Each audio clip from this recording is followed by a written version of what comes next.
Então, vou passar a palavra para o Rodrigo. Boa tarde, assistentes sociais. Saudações a quem tem coragem. E essa categoria profissional tem muita coragem. Coragem de enfrentar inúmeras adversidades.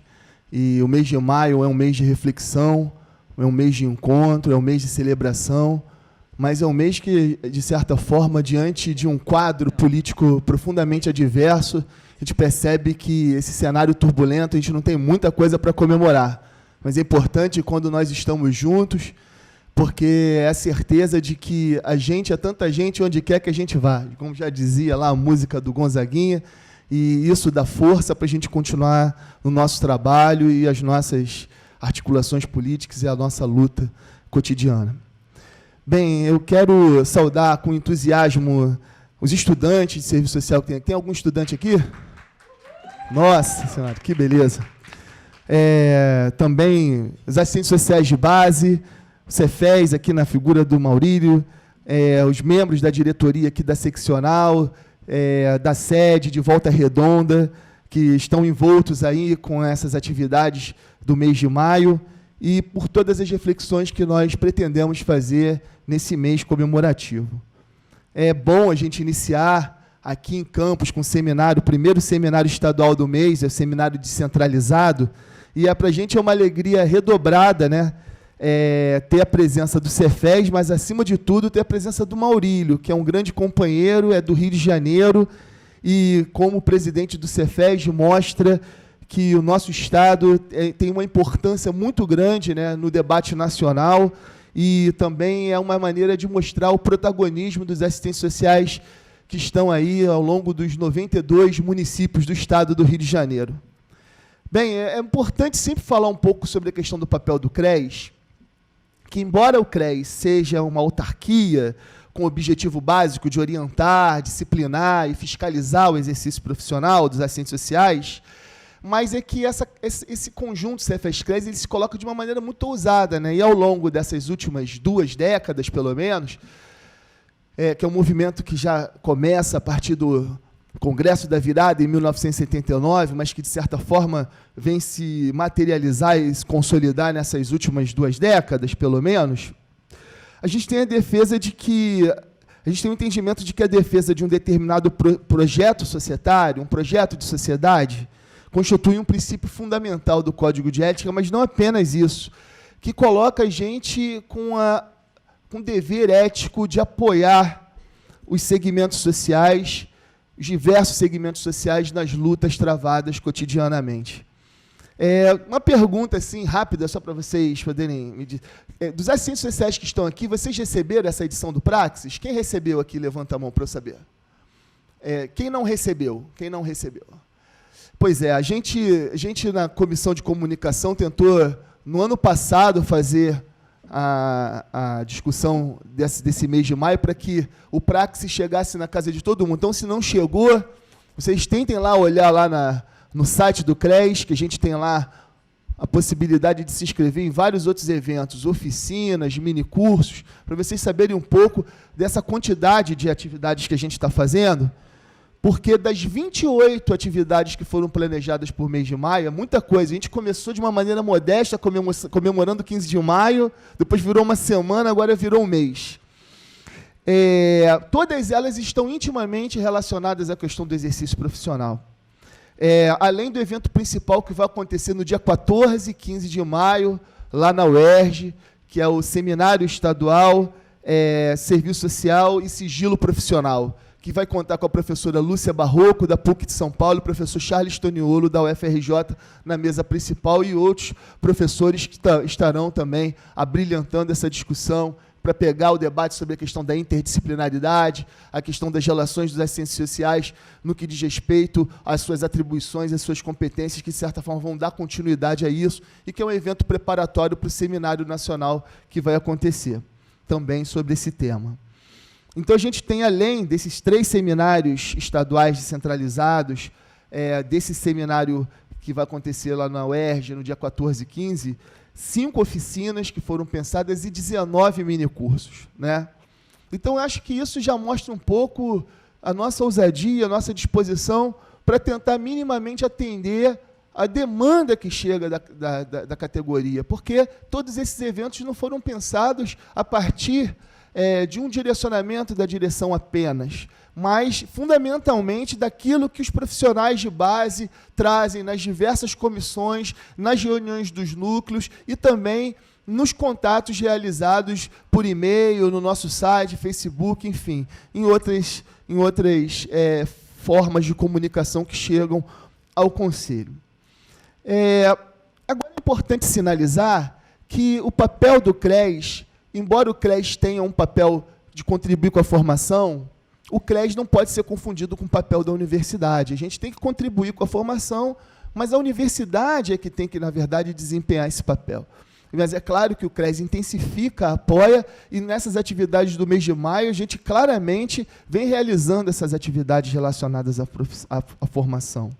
A gente também não pode confundir o papel do CRES com partido político, com movimento social, com sindicato, mas é importante sinalizar que o conjunto Cefes-CRES toma partido em inúmeras questões, se posiciona, não é à toa que a gente vem se posicionando contrário à redução da maioridade penal, não é à toa que a gente vem se posicionando por uma construção de uma sociedade livre do machismo, do racismo e da homofobia, né, participando de inúmeras atividades, produzindo cartas que se colocam contrárias frontalmente à lógica da ditadura empresarial militar, que, de certa forma, floresce nesses novos movimentos dos supostos indignados que a gente tem vendo ultimamente aí no Brasil, né?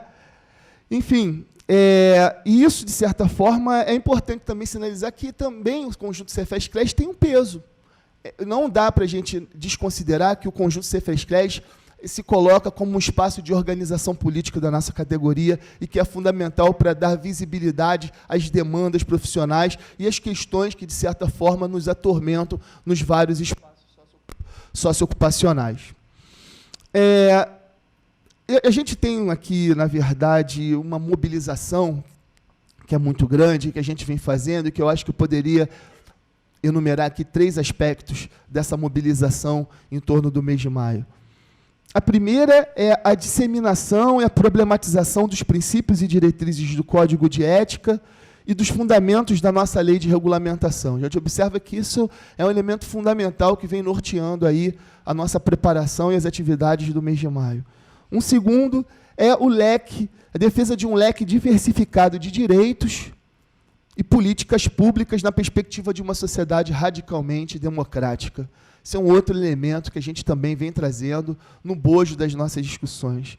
E o terceiro é a intensificação de ações que propiciem a reflexão crítica e a prestação de um atendimento qualificado por parte dos assistentes sociais nas instituições em que trabalham. Ou seja, é tentar minimamente fazer com que essa dimensão político-pedagógica da nossa fiscalização, da Política Nacional de Fiscalização, se efetive concretamente no dia a dia do nosso trabalho.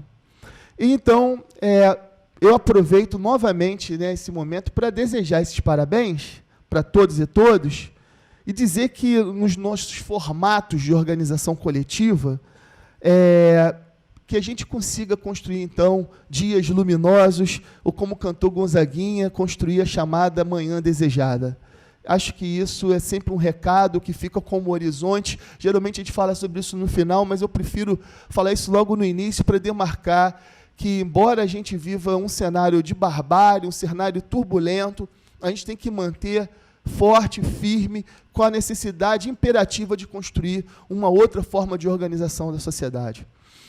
Bem, quando a gente fala sobre o objeto, né, do nosso objeto de trabalho, quando a gente fala das questões relacionadas à questão social, propriamente dita, as múltiplas expressões da questão social, e falar sobre atribuições e competências, é pensar de que maneira que essas expressões da questão social, como elas se manifestam do ponto de vista objetivo, mas de que maneira que elas também estão sendo pensadas do ponto de vista teórico. E é importante sinalizar que existe uma certa ruptura do estatuto teórico da questão social, principalmente no desenho das políticas sociais. Tanto a professora Maria Lúcia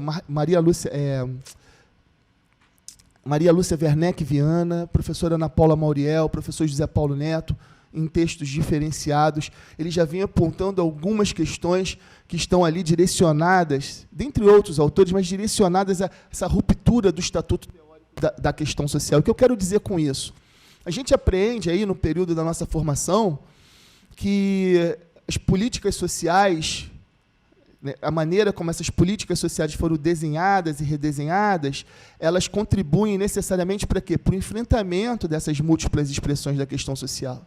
A grande questão é que a gente hoje tem uma tendência muito forte nos governos de inspiração liberal social de reduzir a política social ao combate à pobreza.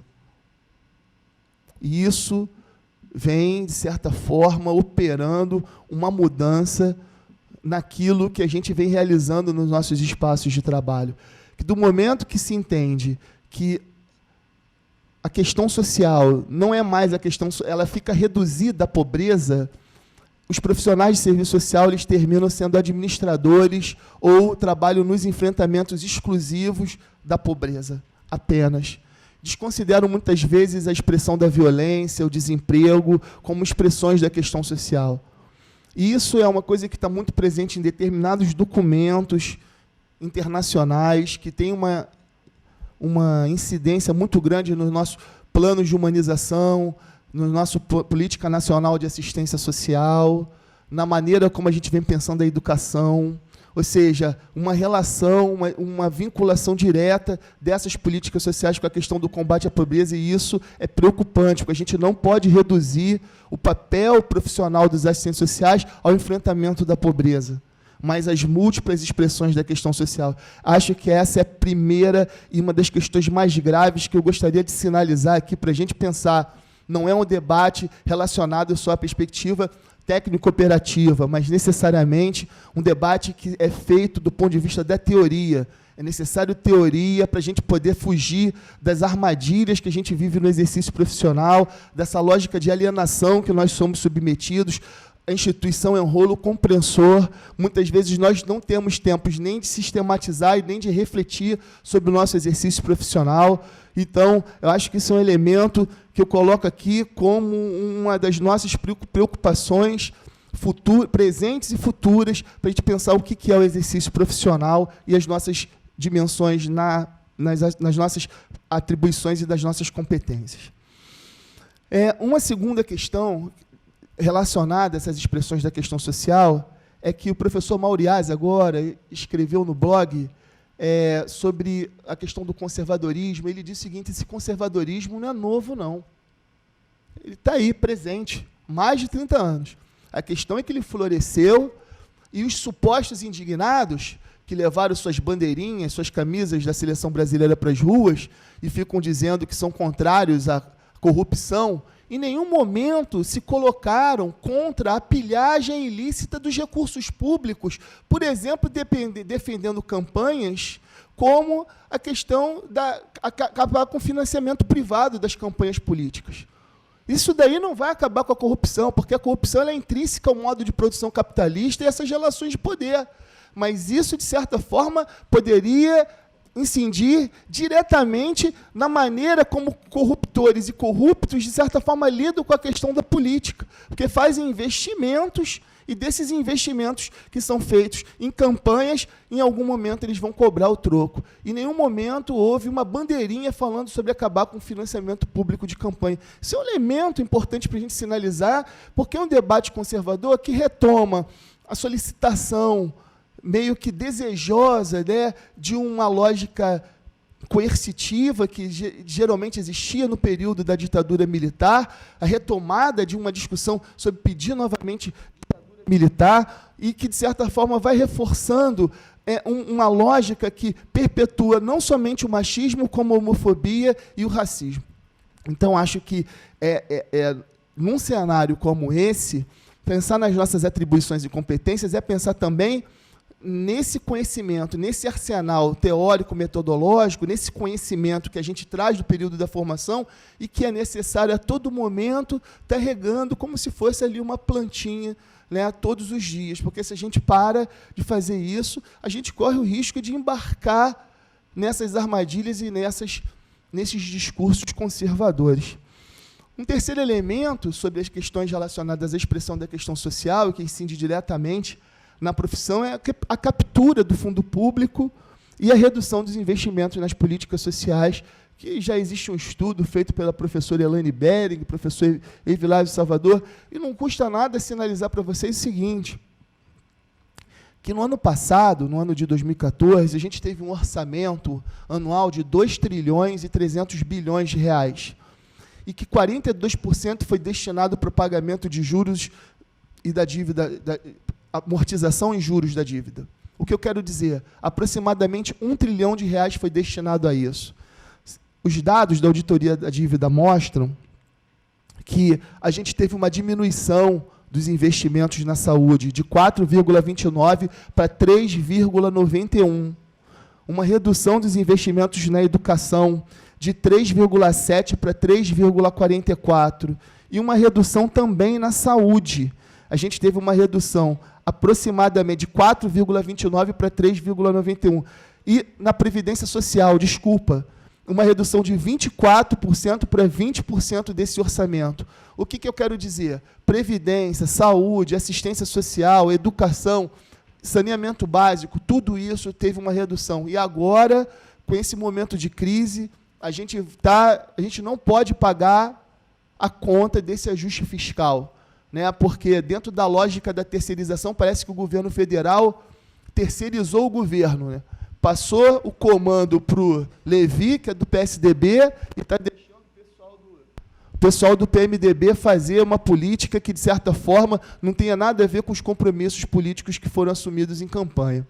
E a gente precisa estar muito atento à maneira como isso está sendo conduzido, porque determinadas mudanças estão sendo pensadas do ponto de vista do legislativo, do parlamento, e se a gente não estiver atento, como foi bem falado aqui, tanto na esfera da Câmara dos Vereadores, como também na esfera da Assembleia Legislativa e da Câmara Federal e do Senado, se a gente não estiver atento a isso, muitas mudanças certamente passarão e que vão trazer maiores prejuízos para a classe trabalhadora e para os assistentes sociais, consequentemente. Bem, sobre o tema do seminário, é importante sinalizar que esse tema, atribuições, competências e a defesa de políticas públicas, ela, na verdade, é permeada por um direcionamento político, do chamado projeto ético-político, mas é um tema complexo, envolve um conjunto de conflitos políticos, mas, acima de tudo, é o compromisso ético em repensar cotidianamente o exercício profissional. Então, a gente pode dizer que tem um pouquinho dos termos, pode existir confrontos, conflitos, mas o compromisso.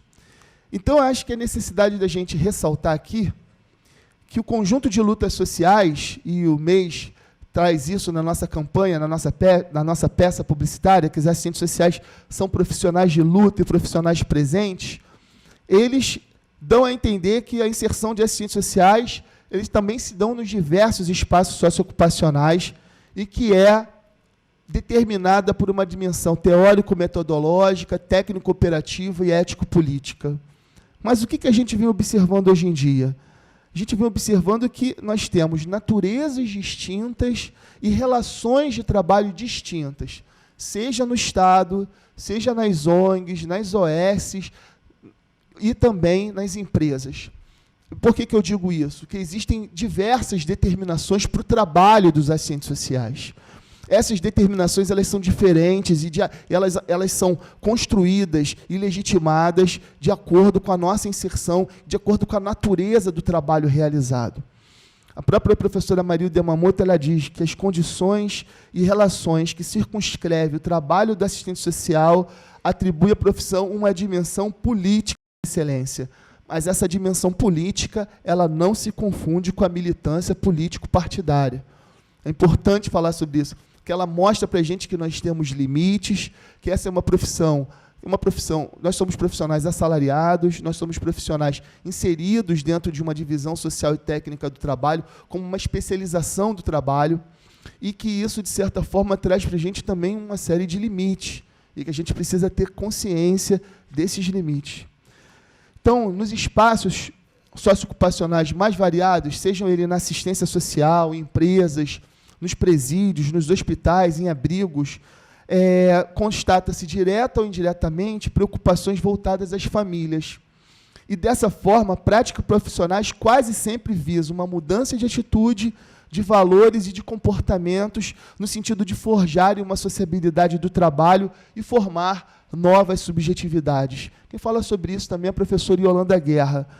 Dentro desse quadro de regressão dos direitos, de conservadorismo, como é o nosso trabalho ali junto com as famílias, que valores, que discussões políticas, que concepções nós temos junto dessa população que chega em busca dos serviços sociais. Isso é importante falar. Todo assistente social, direta ou indiretamente, trabalha com famílias. A gente não pode reproduzir uma concepção conservadora de família, tampouco entender que a família sozinha vai responder por todas as questões que são colocadas para ela. Porque a lógica hoje das políticas é de fazer com que as famílias participem, não no intuito de pensar a participação, a cidadania, mas no intuito que elas assumam responsabilidades cada vez maiores, seja na área da saúde mental, seja na área da saúde, seja na educação, seja na assistência, né? Então, acho que isso é uma questão que, de certa forma, mexe diretamente com nossas atribuições e com as nossas competências, entendendo que, se essas atribuições elas são exclusivas, as competências, como foi muito bem falado pelo Maurílio, elas precisam ser construídas coletivamente, elas precisam de ser discutidas com as equipes. É claro que, em determinados ambientes de trabalho, os assistentes sociais trabalham de uma maneira muito solitária, mas, mesmo assim, se a gente está trabalhando solitariamente como profissional, é importante trazer a população usuária para fazer esse tipo de construção coletiva. E eu falo muito sobre isso. Às vezes a gente está fazendo uma determinada reunião, aí as pessoas falam assim, você não precisa pegar a cadeira não. Como não? A gente reuniu aqui, vamos pegar a cadeira, vamos fazer aqui o círculo, eu não me importo em pegar peso. O pessoal brinca, né, que a gente tem o doutorado, mas não sabe ligar o data show, né? Eu falo, agora eu já estou aprendendo. Por quê? Porque em determinado momento a gente não vai contar com uma pessoa para o data show, para fazer uma apresentação. A gente fez até uma escolha de não fazer a apresentação em data show, mas é uma questão que, de certa forma, antigamente os professores nas universidades, eles lançavam a nota no papel e tinha um funcionário para lançar a nota num sistema. Hoje em dia acabou isso, né? Agora, a gente tem que ter cuidado também com o debate da polivalência. Não dá para a gente pegar e contratar o assistente social e perguntar para ele, sabe dirigir? Quer você que vai levar a Kombi para fazer a visita domiciliar. Então, a gente, quando fala das novas requisições, quando a gente fala das novas requisições que o mundo do trabalho impõe aos assistentes sociais, e que isso, de certa forma, termina incidindo numa concepção dinâmica das competências e das atribuições, isso não significa dizer que a gente vai confundir com a polivalência, que muitas vezes nós somos requisitados também a ser profissionais polivalentes, e que isso, de certa forma, embora haja resistência, mas é a requisição que o trabalho aqui, que o empregador faz, é que dá legitimidade, muitas vezes, ao nosso trabalho. Isso é bastante polêmico, inclusive, o que eu estou falando. Isso é uma fala que a professora Ana Maria Vasconcelos, de certa forma, vem trabalhando em algumas das suas palestras, e que isso vem se mostrando nesse ambiente cada vez mais precarizado que a gente vive. Bem, os assistentes sociais, sejam eles os mais experientes aos recém-formados, ao se aproximar do espaço socioocupacional, se utiliza, dentre outras coisas, de prerrogativas legais, como o Código de Ética e a Lei de Regulamentação da Profissão. A gente tem que fazer mais uso disso. A gente tem que ler, tem que reler, para perceber o que a gente avançou, o que a gente precisa avançar, né? E também da legitimidade que a gente tem por conta do nosso registro profissional, que é expedido pelo CRES, e do conhecimento construído ao longo do período de formação. Agora, e isso se dá também por meio de uma linguagem oral e escrita, nas nossas palestras, nas nossas reuniões de grupo, nas nossas orientações individuais, mas também no conjunto de registros, relatórios, prontuários, diários de campo, em todas as formas de sistematização. Então, a partir dessa introdução, sobre a questão das atribuições e competências, que já está acabando o meu tempo, a gente pode sinalizar 3 aspectos da relação com o serviço social nas instituições. O primeiro, que a inserção profissional em qualquer instituição não acontece sem as dimensões da vida cotidiana, ou seja, sem o dado sensível e prático, o vivido, a subjetividade fugitiva, as emoções. Isso está lá naquele texto sobre o cotidiano, Zé Paulo com a professora Maria do Carvalho. E isso vai retratar o quê? Tensões, incertezas, sinalizar também que nós temos aspirações profissionais e análises prospectivas sobre o nosso trabalho. Tudo isso atinge não apenas os mais experientes, mas também os recém-formados. E é por isso que é importante dar essa dimensão coletiva para pensar nossas competências e as nossas atribuições. Um segundo aspecto que é importante nessa introdução é falar das diversas instituições. Elas se identificam e elas muitas vezes solicitam um conjunto de instrumentos de trabalho diretos e indiretos. Ou seja, a estratégia de observação participante, a realização de diários de campo, a leitura de documentos institucionais, a participação em visitas interinstitucionais e domiciliares, a orientação e encaminhamentos em atendimentos individuais ou em grupo, a utilização de entrevistas, formulários para coleta de dados, o uso de pesquisas para o levantamento e informações e mobilização de grupos organizados e movimentos sociais, a organização de documentos institucionais e a elaboração de relatórios bimestrais, semestrais e a construção do projeto de intervenção. Eu faço uma sinalização sobre o projeto de intervenção porque é algo que há mais de 20 anos nós estamos discutindo, nós estamos falando da necessidade do projeto de intervenção e ele ainda não se constituiu como elemento do cotidiano dos assistentes sociais nos seus espaços de trabalho. O que eu quero dizer com isso? Profissionais, busquem o CRES, façam reuniões com o pessoal das faculdades aqui da região, seja a UF Campus, o pessoal da Redentor, das universidades presenciais que aqui existem, para fazer uma discussão sobre os projetos, para que a gente possa discutir minimamente a simplicidade da elaboração. A gente tem que ter simples na elaboração, a gente tem que fazer isso de uma maneira objetiva, mas entender que esse mecanismo de registro não pode prescindir dos nossos princípios. Né, que o assistente social em uma determinada instituição, ele, através desse mecanismo de registro, vai dizer para que ele está ali, por que justifica o seu trabalho, o que ele faz. Né? A gente fala tanto de ser propositivo, e isso é algo que vai se complexificando com o tempo. A gente começa com um projeto de intervenção um pouco mais simples, vai ajustando, vai melhorando. Depois de 3, 4 anos, a gente tem a possibilidade de ter esse instrumento e de fazer com que isso dê visibilidade ao nosso trabalho profissional. A gente não pode abrir mão também do ponto de vista do trabalho coletivo, que a gente precisa fazer essa articulação com outros profissionais, não somente em cima dos nossos 11 princípios éticos, que a gente não pode abrir mão, mas de discutir isso também com a população usuária, com outros gestores, com profissionais de outras áreas, porque a gente sempre pode aprimorar o nosso trabalho. E a gente, na verdade, também identifica que isso é uma maneira da gente colocar as nossas atribuições privativas, né, que são aquelas questões que são exclusivas dos assistentes sociais, por exemplo, a orientação e a supervisão do estágio. Acho que isso é uma questão política importante.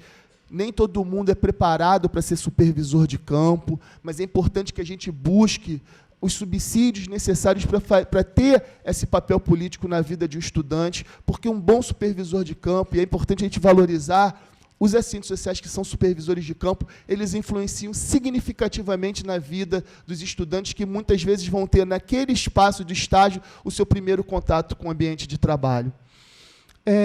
E a questão se além das polêmicas, se o serviço social é ou não é trabalho, é importante sinalizar que a gente tem que dar visibilidade ao trabalho, a gente tem que dar visibilidade ao serviço social. Se a gente vai falar que a gente tem prática profissional, se a gente vai falar que a gente faz o fazer profissional, que a gente trabalha, que a gente tem um trabalho profissional, gente, é muito importante que a gente se entenda como trabalhador, que a gente se entenda como parte constituinte da classe trabalhadora e que a gente dê visibilidade a essa lógica do trabalho. Eu digo isso porque tem muitos assistentes sociais que falam: o serviço social é praxis. Eu tenho algumas reservas em relação a isso, né? E acho que se a gente cai na armadilha de dizer que o trabalho profissional é praxis, a gente pode também cair em alguns equívocos. O primeiro é de confundir que a prática social se confunde com a prática profissional. Então, quer dizer, a gente tem que perceber que a nossa relação de trabalho ela tem que levar em consideração as contradições das políticas sociais e também da nossa própria intervenção, que muitas vezes elas se aproximam, porque, ao mesmo tempo em que a gente opera na lógica de garantir a reprodução da classe trabalhadora, a gente também contribui para a reprodução ampliada do capital.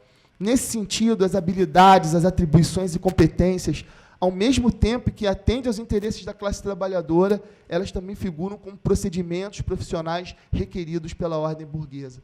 Então, para pensar, eu trago aqui duas questões, uma da professora Nobuko Kameyama e uma da Marilda. A Nobuko diz o seguinte, que a prática social constitui uma dimensão da praxis, entendida como totalidade, e que a praxis é entendida no sentido mais amplo e não pode ser reduzida à prática profissional. Já a Marilda diz que, para pensar prática profissional, existe a tendência de conectá-la à prática da sociedade. Alguns qualificam a prática do serviço social de praxis social, ainda que esta se refira a uma prática social, isto é, ao conjunto da sociedade e ao movimento e suas contradições. Uma segunda questão é que a gente não pode distanciar os profissionais dos elementos teórico-metodológicos, técnico-operativos e ético-políticos. O debate sobre atribuições e competências ele é necessário por dois motivos. Primeiro, por um discurso conservador que vem reiterando, como diz lá no livro da professora Cláudia Mônica dos Santos, que a teoria na prática é outra. E uma outra questão que fala é que, tanto nas nossas referências bibliográficas, como nas nossas discussões políticas, nós não vimos avançar nos fóruns de debate da provisão uma discussão sobre a dimensão técnico-operativa. E isso é algo que, de certa forma, quando se discute a questão das atribuições e competências, a gente mostra que a gente está sintonizado com essa preocupação, porque a questão técnico-operativa ela não é uma questão menor, ela faz parte de uma unidade da perspectiva teórico-metodológica, técnico-operativa e ético-política. E, se ela é pensada como uma unidade, ela não pode ser relegada em segundo plano ou tratada de uma maneira, ou ser de uma maneira menor ou ser negligenciada. E a terceira, que eu acho que é uma questão que é polêmica também, mas é importante sinalizar, dos limites impostos pelo modo de produção capitalista e que se materializam em inúmeros obstáculos para os profissionais no desenho das instituições, isso é permeado por alterações no mundo do trabalho, no processo de reestruturação produtiva e na lógica do Estado gerencial. Um Estado gerencial que exige da gente uma perspectiva de uma produtividade cada vez maior, uma produtividade, um ativismo que muitas vezes nos impede de refletir sobre o próprio trabalho. É importante a gente sinalizar um determinado momento da nossa carga horária para fazer reunião de equipe, para fazer articulação externa, sem que isso seja imposto de cima para baixo, mas que isso seja sugerido da base para que os nossos gestores entendam que se reunir em equipe é trabalho, que fazer visitas interinstitucionais também é trabalho. Acho que se a gente não consegue demarcar isso nas nossas propostas de intervenção, os nossos gestores provavelmente não vão saber e vão continuar tratando a gente de uma maneira pejorativa, dizendo que a gente fica reunido, discutindo a novela ou trocando receita de comida, como eu já ouvi um secretário de assistência social lá da Baixada Fluminense falar das nossas companheiras. É importante lembrar também que a nossa autonomia é sempre relativa. E a gente, na verdade, não pode partir para o ambiente de trabalho de uma maneira idealizada, que a gente, quando idealiza o ambiente de trabalho, a gente termina não entendendo esse ambiente de trabalho na sua complexidade. Então, essa idealização, né, termina por encobrir as reais formas de organização do trabalho e muitas vezes leva ao que a professora Ana Maria Vasconcelos chama de círculo vicioso do lamento.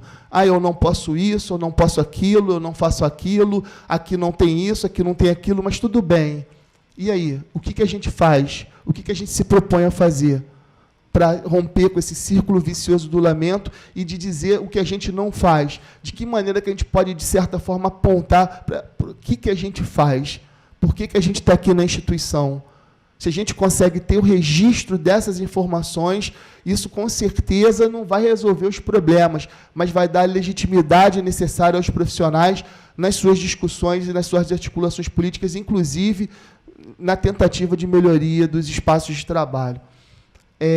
Por fim, eu tenho que terminar aqui para a gente não ultrapassar o tempo.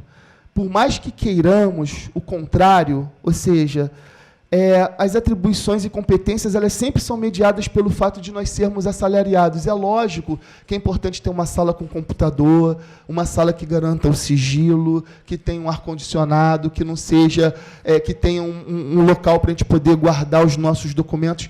Quem não quer isso? Todo mundo quer isso. E isso é o norte, isso tem que ser o horizonte. Mas o fato disso não acontecer nas instituições, isso também não pode criar na gente um engessamento, um discurso que muitas vezes nos paralisa porque não temos condição de trabalho, a gente também não vai realizar o trabalho. Eu acho que muitos gestores erram a achar que assistente social não precisa de infraestrutura, e que basta ter o assistente social que ele vai resolver tudo. A gente não se vira no 30, a gente não é mágico. Eu estou falando para vocês de uma mediação. O tempo é curto, provavelmente a gente vai poder aprofundar isso na conversa, mas o que eu quero dizer é que a gente não pode cair na armadilha do engessamento. É de perceber que a gente precisa ser permanentemente atuante no que diz respeito a apontar essas condições precárias e aviltantes de trabalho, mas, por outro lado, a gente também tem que se demonstrar propositivo no atendimento qualificado dessa população usuária que chega lá buscando os nossos serviços. Nossa, eu afastei o copo para não dar uma mãozada e terminei dando uma mãozada no copo. Então, como garantir atribuições privativas se o assistente social é convocado a atuar em equipes interdisciplinares cujas demandas exigem atuação generalista e polivalente? Ou seja, é importante a gente saber o que a gente faz. É importante a gente demarcar o nosso papel. Isso é importante. Isso é importante para trabalhar em conjunto com médicos, pedagogos, advogados, psicólogos. Importante que a gente saiba. Por quê? Porque não dá para a gente chegar numa instituição e falar que todo mundo faz a mesma coisa. Por que eu estou dizendo isso? Que dentro dessa perspectiva do que a gente entende do que é atribuição privativa e o que é competência, quando a gente estabelece um objetivo, para o atendimento das demandas dos usuários, isso é que deve definir atribuições de competências de uma profissão, principalmente uma profissão generalista como a nossa.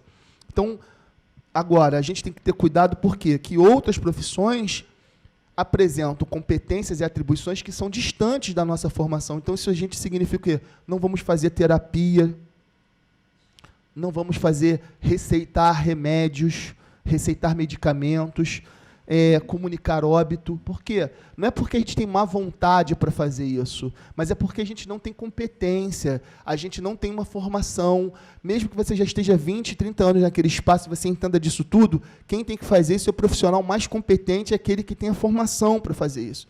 Eu acho que essa é uma questão que, de certa forma, vira e mexe, termina passando pelos assistentes sociais e que a gente, de certa forma, precisa sinalizar. Vários aspectos, por exemplo, que tem uma cartilha do Cefes que fala, para finalizar, sobre atribuições e competências, ela diz o seguinte, que nós temos atividades historicamente que são realizadas por assistentes sociais e que não estão, por exemplo, nas nossas competências e nas nossas atribuições. Por exemplo, as visitas domiciliares, os estudos socioeconômicos para concessão de benefício, os relatórios sociais, a triagem social, o encaminhamento aos recursos da comunidade, a perspectiva de assistência social consignada na LOAS e na Política Nacional de Assistência, assumir cargos de direção e de gestão em secretarias, em departamentos de assistência. Ou seja, tudo isso é algo que faz parte das nossas atribuições e competências e que também não está descrito lá no artigo 4º e no artigo 5º da Lei de Regulamentação da profissão, né? Então, é muito importante que a gente possa falar, acho que o Maurílio já fala das estratégias do conjunto Cefes-CRES, que era um pouco das estratégias do CRES que eu também ia falar, sobre a Política Nacional de Fiscalização, a nossa comissão ampliada de ética, as nossas comissões temáticas, que nós temos várias comissões temáticas, tanto na sede como nas seccionais, e os núcleos. A participação dos assistentes sociais nos núcleos é fundamental. Aqui na região nós temos 3 núcleos. O núcleo Luta, Ética e Direitos Humanos, que pega os profissionais que moram e trabalham na região de São Fidélis, Cambuci, Miracema. Nós temos o núcleo Integração e Liberdade, que pega os profissionais de Itaperuna, Porciúncula, Natividade, Italva, e o núcleo Construção em Movimento, que aqui pega o pessoal de Macaé, Rio das Ostras, Quissamã e Casimiro de Abreu. Isso é uma estratégia de aproximação do CRES, porque a categoria sempre reclamava que as atividades do CRES sempre aconteciam nos grandes centros, distantes. Então, isso foi uma tentativa de fazer com que nós, diretores, estejamos mais próximos da categoria nesses municípios e que a gente consiga cobrir os 92 municípios do estado e ter os assistentes sociais juntos. E aí eu termino aí com uma frasezinha que já é conhecida de todo mundo, mas que é sempre bom falar, que é um textinho de um poema do Carlos Drummond de Andrade, que é: não nos afastemos juntos e vamos de mãos dadas. Obrigado, pessoal.